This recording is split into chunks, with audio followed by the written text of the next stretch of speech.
Sa ibang balita, isang naitalampatay habang 5 ang sugatan sa landslide sa Cannon Road.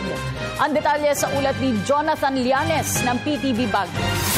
Kasalukuyang binabaybay ng isang van at pampaserong jeep patungong Baguio City ang kahabaan ng Cannon Road nang maganap kaninang alas 9 ng umaga.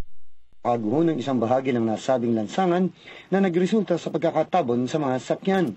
Batay sa inisyal na ulat ng Public Information Office ng Police Regional Office Cordillera, partikular na natabunan ng rumarikisang putik ang isang pribadong puting Toyota D4D van na may plakang AAK 9898 at jeep na may plakang AYK 824 sa Barangay Wabak, Camp 7, Cannon Road na nagresulta sa pagkakasugat ng 5 katao at pagkakasawi ng 2 babae. Kinilala ni Paeng Valencia ng Rescue 911 ang sugatan na sina Ernesto Luis, Ping de Guzman, Eugenio Henry, John Eric Sumio at si Mary Jane Lovino. Nasawi naman si Teresita de Guzman habang ginagamot ng mga doktor.